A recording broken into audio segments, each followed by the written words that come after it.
मुहर्रम का जुलूस मुसलमान निकालता है। अब उस मुहर्रम के जुलूस में कितने मंदिरों पे मुसलमान जो है नंगा नाच करते हुए आप पाया गया? अगर उस वक्त किसी भी मंदिर के ऊपर मुसलमान नंगा डांस करते हुए पाया जाएगा तो मैं रविकांत भारती उस मुसलमान को कहूंगा कड़ी से कड़ी सजा हो। लेकिन मुहर्रम में ऐसा नहीं होता। तमाम जो है शब बारात और कई जो है ऐसे जलसे निकलते हैं, उस जलसों में ऐसा चीज देखने को नहीं मिलता और रामनवमी के समय देखने को मिलता है। भगवान श्री राम का जानते हैं क्या बोला जाता है? जैसे भगवान श्री कृष्ण को पूर्ण अवतार बोला जाता है, भगवान श्री राम को हिंदू धर्म में मर्यादा पुरुषोत्तम बोला जाता है। मर्यादा मतलब डिसिप्लिन होता है, डिसिप्लिन होता है। मर्यादा पुरुषोत्तम मतलब क्या? डिसिप्लिन पुरुष को मर्यादा पुरुषोत्तम कहा जाता है। भगवान राम मतलब क्या? बंदरों की सेना बना दी। बंदरों की सेना मतलब आप समझते हैं बंदर कितने इनडिसिप्लिन होते हैं, उछलते कूदते हैं। भगवान राम के अंदर वो पोटेंशियल था कि जिन्होंने बंदरों को भी डिसिप्लिन में करके उनकी सेना बना दी, बानर सेना। आज ये जो है इंसान पैदा हुए हैं और बनरई कर रहे हैं और बोलते हैं हम भगवान राम के भक्त हैं। ये भगवान राम के भक्त नहीं हो सकते। अगर भगवान राम के भक्त होते लेकिन मुझे सबसे बड़ा सवाल तमाम उन हिंदू भाइयों से हैं जो राम में विश्वास करते हैं, तमाम उन लोगों से जो रामनवमी की यात्राओं में जाते हैं। मुझे एक बात बताइए कि क्या आपने कभी देखा है कि मुसलमानों की कोई रैली निकली हो तो उसमें प्रभु श्री राम की बात की जा रही हो, हनुमान जी ऐसे थे, शंकर ऐसे थे? कभी सुना है? नहीं सुना है। वो अपने मोहम्मद, अपने पैगंबर, अपने नबी की बात करते हैं। अपने इस्लाम के अंदर, कुरान के अंदर जो बातें अच्छी हैं उसका प्रमोशन करते हैं कि आप तमाम लोग जो जमाम इस्लाम के लोग हैं, मानने वाले, उसको इसको इसके रास्ते पे चलिए, उसको कबूल करते हुए आगे बढ़िए, अपनी ज़िंदगी सुधारिए। हमारे रामनवमी के भीड़ में क्या होता है? इस्लाम को बर्बाद करना है, मुसलमानों को काटना है, उसका आर्थिक बहिष्कार कर। भैया रामनवमी है, ये राजनीतिक सभा नहीं है। अभी आपने हैदराबाद का उसको उठा लीजिए, टी राजा का रामनवमी का जुलूस था ना। 90% बातें मुसलमान और इस्लाम को, आधा इस्लाम का प्रचार तो यही लोग करते हैं। बाद में बोलते हैं कि इस्लाम बढ़ रहा है, हमारा क्या? इस्लाम बढ़ाने वाले कौन है? आप अपनी सभाओं में, अपनी रैलियों में आपने रामनामी पहनी हुई है, तिलक चुंडी लगा दिया और बात पूरा का पूरा 2 घंटे की बात में 1 घंटा 40 मिनट आप सिर्फ इस्लाम और मुसलमान पे करते हो। देखिए, पहले तो मैं विनय दुबे जी के बारे में बता दूं कि इन्होंने जो कुरान बांटने का संकल्प लिया है और 1000 कुरान की कॉपी बांटेंगे, तो इनके इस कदम को मैं बहुत ही तारीफ करूंगा। क्योंकि मैं जो है कार्य करता हूं, मेरे पेज पे ही जाके देखिए, लिखा है the motto of this page is to Hindu Muslim unity. तो यह हिंदू मुस्लिम एकता का कार्य कर रहे हैं। अब जो है कुरान को जो लोग जलाए हैं, कहीं ना कहीं वो नासमझ है। पाठशाला में अगर गीता रखा हुआ है, आप जलाते हो तो भी नासमझ हो। क्यों? क्योंकि कुरान में जो बातें लिखी हैं वही बातें गीता में लिखी हैं कि जो है ईश्वर एक है, उसी एक ईश्वर को मानो। और इसके अलावे गायत्री मंत्र का जो हिंदी होता है वही सूरे फातिहा का हिंदी होता है, जो कुरान का पहला चैप्टर है। तो कहीं ना कहीं ये लोग हिंदू मुस्लिम करके धर्म ग्रंथों को नुकसान तो पहुंचा सकते हैं, लेकिन धर्म ग्रंथ के संदेश एक है। और विनय दुबे जी का जो प्रयास है 1000 कुरान बांट के ऐसा संदेश देना कि तुम अगर नफरतबाज हो, मैं उनको हिंदू नहीं कहता, नफरतबाज और नकली हिंदू कहता हूं, तुम जब नकली हिंदू होके हिंदू धर्म के मूल्यों को बदनाम करोगे, तो यहाँ पे एक असली हिंदू भी है जो कुरान बांट के और गीता बांट के यह संदेश देगा। हमारे साथ मौजूद है दो धुरंधर, एक है रविकांत भारती, दूसरे है विनय दुबे। और दोनों जो है मुस्लिमों के ऊपर जो अत्याचार होता है, उनके ऊपर हिंसा होती है, उन पर आरोप प्रत्यारोप लगता है, दोनों मजबूती के साथ खड़े नजर आते हैं। न सिर्फ मुसलमानों के साथ, देश के उन तमाम नागरिकों के साथ जिनके साथ नाइंसाफी होती है। ताजा मामला भी आपने देखा होगा कि रामनवमी के दौरान जुलूस निकला था और शोभा यात्रा में जो मीडिया रिपोर्ट्स से खबरें निकल के आई थी कि शोभा यात्रा पे पथराव हुआ, दोनों तरफ के लोग मारे गए, कई जान माल का नुकसान भी हुआ, प्रॉपर्टी का नुकसान हुआ। उसके बाद सामाजिक कार्यकर्ता विनय दुबे ने ऐलान किया है बिहार में एक मदरसे को आग लगा दिया गया और वहां पर तमाम जो कुरान की किताबें थी, हदीस की किताबें थी, वो जल करके खाक हो गई। उसके बाद विनय दुबे ने अपने सोशल मीडिया अकाउंट से ऐलान किया कि वो बिहार पहुंच रहे हैं, मदरसा अज़ीज़िया पहुंच रहे हैं और वहां पर वो किताब जो है डोनेट करने वाले हैं। तो सर मेरा सवाल आपसे है कि आपके मन में ये ख्याल क्यों आया कि आप जाएंगे बिहार, बिहार में भी एक मदरसा, क्योंकि मदरसा पे तो आरोप लगता है कि यहाँ से तो मतलब हथियार बनाने की ट्रेनिंग दी जाती है, आप वहाँ पर किताब डोनेट करने जा रहे हो, वो भी कुरान और हदीस? नहीं, ये किसने कहा कि हथियार की ट्रेनिंग दी जाती है? अगर मीडिया ऐसा दिखाती है, हमारे देश की मीडिया दिखाती तो फिर मैं सवाल पूछना चाहूँगा, योगी आदित्यनाथ ने 460 करोड़ रुपया मदरसा के लिए क्यों आवंटित किया अपने पूरे बजट से? जब वहाँ हथियार बनाए जाते हैं, बम बनाने की ट्रेनिंग दी जाती है, तो उत्तर प्रदेश की हिंदुत्व वाली सरकार ने 400 कुछ करोड़ रुपए क्यों आवंटित किया वहाँ पे? सिर्फ मदरसे के लिए कि उसका आधुनिकीकरण किया जाएगा, लैपटॉप्स और कंप्यूटर्स लगेंगे, सीसीटीवी लगेगी, डिजिटल स्क्रीन लगेंगे। क्या वहाँ पे डिजिटल स्क्रीन पे अब बताया जाएगा कि कैसे बम बनाया जाएगा? तो ये केवल उन लोगों के लिए हताशा भरा एक आरोप होता है जो अपनी ज़िंदगी में कुछ नहीं कर पाए। आज मदरसे से बहुत सारे ऐसे बच्चे निकले जो आज पूरे विश्व में घूम रहे हैं, अच्छी चीज़ें कर रहे हैं। अगर ये कहा जाता है कि मुसलमान आतंकवादी ही क्यों होता है, तो नाथूराम तो हिंदू था, उसने तो अपना खतना करवाया नहीं था। वो तो इस हिंदुत्व लेकिन का इस देश में तो उनको कहा जाता है कि वो हत्यारा है, आतंकवादी नहीं। पहला आतंकवादी देश का मैं बोल रहा हूँ ना, वो नाथूराम भोसड़े है, पहला आतंकवादी। दर्शकों से मैं बताना चाहूंगा, विनय दुबे जो है वो नाथूराम गोडसे को आतंकवादी बता रहे हैं। नाथूराम भोसड़े पहला देश का गद्दार, देशद्रोही और आतंकवादी है। उखाड़ लेना मेरा अगर गलत बोलूँ तो। मेरा ये कहना है कि कुछ मेरे ही हिंदू भाइयों ने, सनातनियों ने सिर्फ दिहाड़ी मजदूरी के लिए 200-500 रुपया लेके बेचारे डीजे के सामने नाच डालते हैं। वो पत्थर उठा के लगेंगे पत्थरबाजी करने, मस्जिदें जलाना, कुरान जलाना। आजकल ये ना कैसा एक बेरोज़गारी इतनी छाई हुई है, तो रोज़गार का एक तरीका है। भाजपा समर्थित या जो भी उनके संबंधित विचारधारा के जो संगठन हैं, वो बेचारे ऐसे युवाओं को जो 15 साल, 17 साल, 18 साल, 20 साल के जो बेरोज़गार युवा उनको पकड़ते हैं, उनको कहता है कि चलो तुमको ना मस्जिद के सामने मुजरा करना है। बेचारे चले जाते हैं, वहाँ मुजरा करते हैं, उसका दिहाड़ी लेते हैं। उन लोगों से ना एक गलती हुई, मुजरा करने तक तो ठीक था, मस्जिदें इससे पहले भी चढ़ के बवाल किया गया है, लेकिन कितने ही सैकड़ों साल पुराने वहाँ पे जो हमारी भारतीय संस्कृति की संपत्तियाँ थीं, इसको उन्होंने आग लगा दी, जो आज तक कभी देश में नहीं हुआ। मेरा ये कहना है कि अगर मेरे ही समाज के मेरे भाइयों द्वारा कुछ गलत काम किया गया है, तो उसी समाज का एक जिम्मेदार नागरिक होने के नाते मेरा कर्तव्य बनता है कि उस गलत कृत्य के खिलाफ जाकर उन लोगों से क्षमा मांगी जाए। मैं उस अपने भाइयों द्वारा किए हुए गलत कार्य को क्षमा मांगने के लिए मैं वहाँ पर मदरसे और वहाँ के लोगों से मिल के मस्जिदों में जाऊँगा। लेकिन जाने के साथ साथ में जो वहाँ पे कुरान शरीफ जलाई गई, हदीसें जलाई गई, उसको लेकर भी मैं जाऊँगा। लगभग कितने किताबें आप जो है वहाँ पर देंगे? मेरा अभी देखिए कोशिश है कि 1000 के आसपास कुरान शरीफ मैं वहाँ पे दे पाऊँ, ताकि छोटे-छोटे बच्चे जो हैं वहाँ पे पढ़ते हैं, उनको इसकी तालीम मिल सके। जो लोग नमाज़ पढ़ते आते हैं, वो पढ़ के दुआएँ दें। तो बहुत जली तो 4500 के आसपास किताबें हैं, लेकिन मेरी कोशिश है कि 1000 के आसपास अपनी तरफ से मैं वहाँ पर डोनेट कर सकूँ। साथ ही साथ कुछ आर्थिक मदद भी वहाँ पे मैं करूँगा, ताकि जो डैमेज मस्जिद को हुआ है, उसे रिपेयर करने में काम आए। हदीस खरीदने के लिए कुछ वहाँ पे आर्थिक अनुदान मैं अपनी तरफ से करूँगा, ताकि जो किताब उनको सही लगे वो अपना खरीद सकें। आपका ये वीडियो जैसे सोशल मीडिया पे जाएगा, जो है लोग, तमाम लोग जो है आपके जो विरोधी है उतर जाएंगे और बोलेंगे कि आप जो है मस्जिदों में जाकर के किताबें दान कर रहे हैं, मदरसों में जाकर किताबें दान कर रहे हैं, वहाँ किताबें दे रहे हैं, लेकिन कभी आपने हिंदुओं के लिए कभी ऐसा कुछ किया है कि कभी आपने गीता किसी मठ में ले जाकर के गीता दिया हो, रामचरितमानस जी दिया हो, लेकिन आप जो है केवल मुस्लिमों के लिए इतना कार्य क्यों कर रहे हैं? नहीं, ऐसी कोई बात नहीं हिंदू मुसलमान की। अगर कहीं किसी मस्जिद को जलाया, किसी मंदिर को जलाया जाएगा, वहाँ पे रामचरितमानस जलाया जाएगा, तो विनय दुबे ज़रूर जाएगा। और मेरे साथ मैं वादा करता हूँ, मेरे साथ वो तमाम मुसलमान भाई भी जाएंगे, जो हिंदू मुस्लिम एकता का भाईचारा का वहाँ से मैसेज जाएगा। बहुत कम लोगों को पता है, आपको आधी बात बताई जा रही है, मैंने भी डिक्लेयर नहीं किया है कि 1000 के आसपास तो कुरान दे रहा हूँ, लेकिन उसके साथ कुछ किताब गीता की भी वहाँ पे दूंगा, ताकि उस चीज़ का भी वहाँ पर सम्मान किया जाए और आपके सामने लाइव वीडियो पे रहेगा। और रही बात इस तरह की जो चीज़ें चलाई जाती हैं, बहुत कम लोगों को पता है कि मुंबई के अंदर जहाँ पे ज़मीन की कीमत आसमान छूती है, मेरे पूर्वजों द्वारा कुछ वहाँ पे मंदिरें बनाई गई थी, मस्जिदों में योगदान दिया गया था उसको बनाने में। मैंने अपने जीवन काल में 2 मंदिर मैंने मुंबई में बनाए हैं, जहाँ मैं हर शनिवार को पूजा करने जाता हूँ, मेरे हाथ से आरती होती है। अभी हनुमान जयंती पे करीबन 50,000 लोगों का भंडारा मेरे मंदिर में कराया गया। ये कोई थर्ड पार्टी मंदिर नहीं है, मेरे हाथ से नींव रखी हुई मंदिर है। मैंने कभी पब्लिसिटी नहीं की उसकी।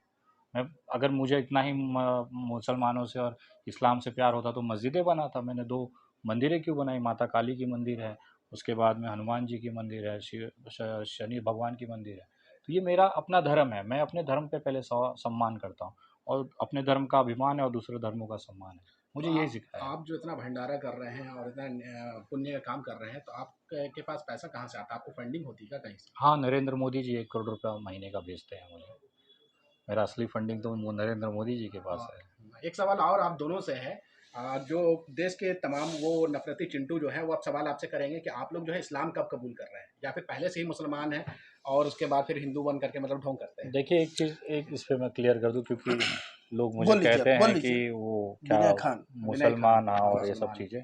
तो मुझे एक चीज़ बहुत क्लियर कर देना है इस पे कि एक हिंदू लड़का, मतलब एक उनके हिसाब से एक मुसलमान हिंदू नाम लेकर भारतीय जनता पार्टी, जो कि भारत की सबसे बड़ी ताकत है, उनके पास सबसे ज़्यादा कार्यकर्ता हैं, 303 सीटों के साथ बहुमत की केंद्र में सरकार बनी है, अमित शाह जैसा एकदम ताकतवर गृह मंत्री है, उसके बाद भी विनय दुबे खुलेआम डंकी की चोट पर रोज इनकी धज्जियां उड़ाता है और गृह मंत्री कुछ नहीं कर पा रहा है। ये अपना जो सवाल पूछते हैं, इसमें ये बेशर्म ये भूल जाते हैं कि अपने गृह मंत्री पे सवाल उठा रहे हैं। एक लड़का अदना सा, ना मैं कोई विधायक हूँ, ना कोई सांसद हूँ, ना किसी पार्टी में हूँ, ना मेरा कोई बड़ा संगठन है, ना जनाधार है, एक अपने घर पे रहता हूँ, अपनी बात सोशल मीडिया पे रखता हूँ। वो अदना सा इंसान गृह मंत्री का इतनी हैसियत नहीं है कि उस पर कार्रवाई कर ले। एक मुसलमान होके, उनके हिसाब से एक मुसलमान होके मैं सारी चीज़ें कर लेता हूँ, और भारत सरकार और गृह मंत्रालय नल्ला है, कुछ नहीं कर पाता है। तो ऐसे लोगों को देख के तरस आता है। चलिए, अगर आप मान भी लिया जाए हिंदू हैं, तो अब आपके विरोधी कहेंगे कि अब आप इस्लाम कब कबूल कर रहे हैं? कि मेरा जब मन करेगा मैं तब इस्लामिक कर लूँगा कबूल, मैं क्रिश्चियनिटी कबूल कर लूँगा, मैं बौद्ध धर्म कर लूँगा। तुम्हारे बाप का क्या जल रहा है? अगर पठान का बच्चा हमारे प्रधानमंत्री हो सकते हैं, आप मुझे मुसलमान बोलिए, मुझे कोई दिक्कत नहीं है। इनके बोलने से अगर बदलने लग जाए तो आज सारा भारत हिंदुस्तान खाली हो जाए। ये कहते हैं ना, मुसलमान चले जाओ पाकिस्तान। अगर इनके बोलने के हिसाब से ये घर पे जाके अपने बाप से लाठी खाते हैं, मार खाते हैं, इनका बाप बोल देता है कि नहीं बच्चा ये चीज़ अच्छा है, भाजपा बहुत बुरा काम कर रही है, अपने बाप को बाप ना माने। ये तो बाप को अपने बाप ना माने, अगर इनका बाप भाजपा का विरोध कर दे तो विनय दुबे तो बहुत दूर की चीज़ है। रविकांत भारती जी, आपसे भी सवाल है, आपके ताल्लुक से भी पूछा जाता है, या तो आप मुस्लिम हैं, मुस्लिमों के एजेंट हैं, या फिर आप इस्लाम कबूल करने वाले हैं। तो अगर आप इस्लाम कबूल करने वाले हैं तो कब करने वाले हैं, खुलासा कर दीजिए। देखिए, पहले तो मैं विनय दुबे जी के बारे में बता दूं कि इन्होंने जो कुरान बांटने का संकल्प लिया है और 1000 कुरान की कॉपी बांटेंगे, तो इनके इस कदम को मैं बहुत ही तारीफ करूंगा, क्योंकि मैं जो है कार्य करता हूं। मेरे पेज पे ही जाके देखिए, लिखा है the motto of this page is to Hindu Muslim unity. तो यह हिंदू मुस्लिम एकता का कार्य कर रहे हैं। अब जो है कुरान को जो लोग जलाए हैं, कहीं ना कहीं वो नासमझ है। पाठशाला में अगर गीता रखा हुआ है, आप जलाते हो तो भी नासमझ हो। क्यों? क्योंकि कुरान में जो बातें लिखी हैं वही बातें गीता में लिखी हैं कि जो है ईश्वर एक है, उसी एक ईश्वर को मानो। और इसके अलावे गायत्री मंत्र का जो हिंदी होता है वही सूरे फातिहा का हिंदी होता है, जो कुरान का पहला चैप्टर है। तो कहीं ना कहीं ये लोग हिंदू मुस्लिम करके धर्म ग्रंथों को नुकसान तो पहुंचा सकते हैं, लेकिन धर्म ग्रंथ के संदेश एक है। और विनय दुबे जी का जो प्रयास है 1000 कुरान बांट के ऐसा संदेश देना कि तुम अगर नफरतबाज हो, मैं उनको हिंदू नहीं कहता, नफरतबाज और नकली हिंदू कहता हूं, तुम जब नकली हिंदू होके हिंदू धर्म के मूल्यों को बदनाम करोगे, तो यहां पे एक असली हिंदू भी है जो कुरान बांट के और गीता बांट के यह संदेश देगा कि इस देश में कुरान और गीता में कोई फर्क नहीं है और हिंदू मुस्लिम सदा एक से रहा है।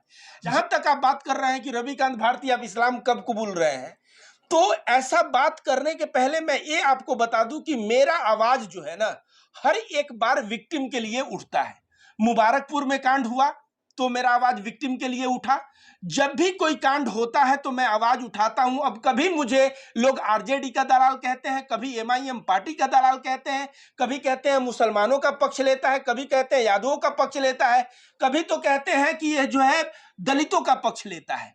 तो मैं जबकि हक और सच की बात करता हूं, अब जब लोग कहेंगे कि भाई ये मुसलमान की बात करता है, दलित की बात करता है, तो हाथी चले बाजार तो कुत्ता भौंके हजार।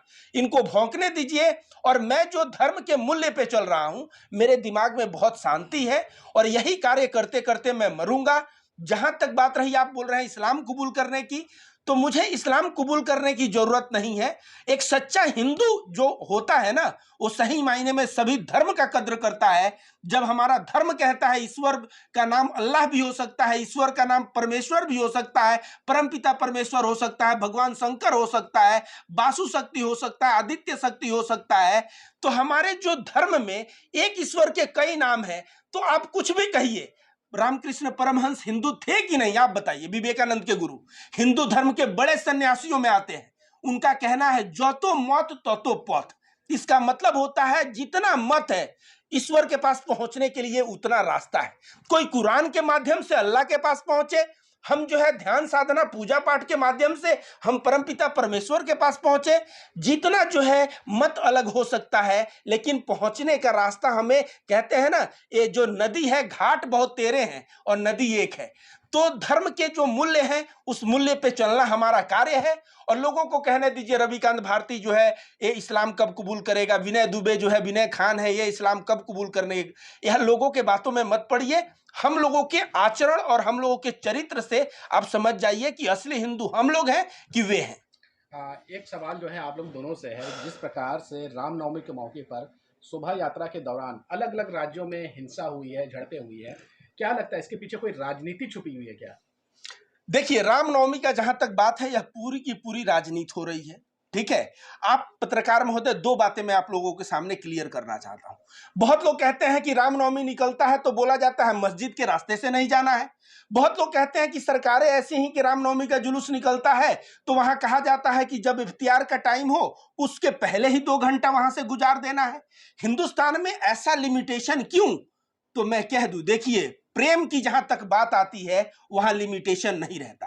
अगर यही लोग जब जाते और प्रेम से जो है मुसलमानों के इफ्तियार में फल देते, मुसलमान इनको शरबत पिलाता, इस तरह से हिंदू मुस्लिम एकता बढ़ता, तो मैं लिख के देता हूं सारी की सारी सरकारें वह चाहती रामनवमी यात्रा निकले और इफ्तियार के टाइम पे ही मस्जिद के रास्ते से होके वहां पहुंचे ताकि हिंदू मुस्लिम एकता देखने को मिले। लेकिन प्रत्येक रामनवमी का इतिहास क्या रहा है?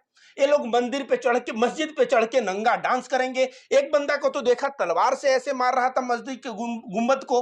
तो कहीं ना कहीं रामनवमी के त्योहार में ये लोग हथियार लेके और जो कृत्य कर रहे हैं वह कृत्य बहुत ही गलत है। और ऐसे कृत्य के साथ मैं रविकांत भारती खड़ा नहीं हो सकता हूं।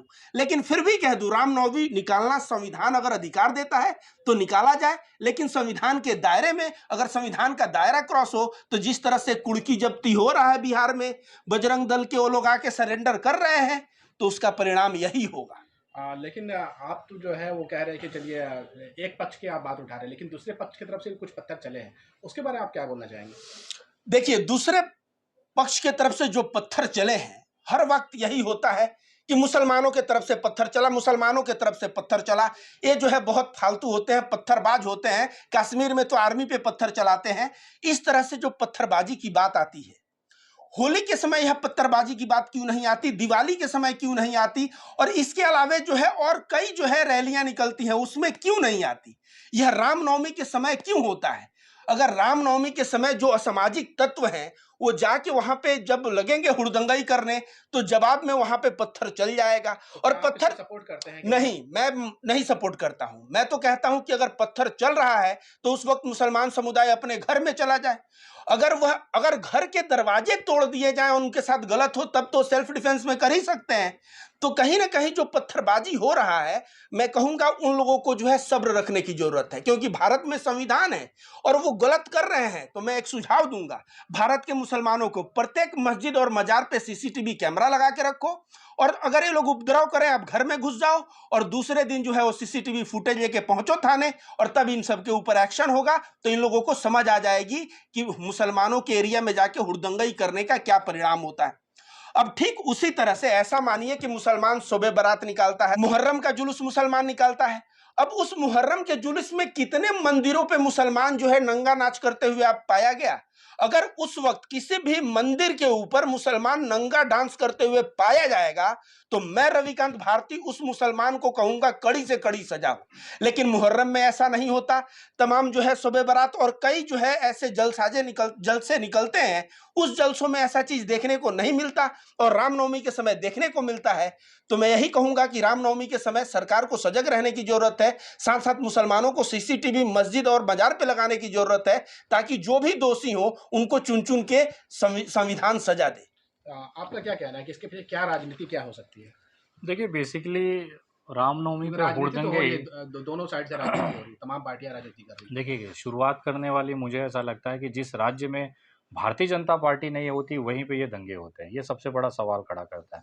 जहाँ पे वो विपक्ष में है, जहाँ सत्ता हासिल नहीं कर पाई है, वहीं के रामनवमी के माहौल में मस्जिदों को तोड़ा जाता है, पत्थरबाजी होती है, हत्याएं की जाती है। ये एक पैटर्न बन चुका है।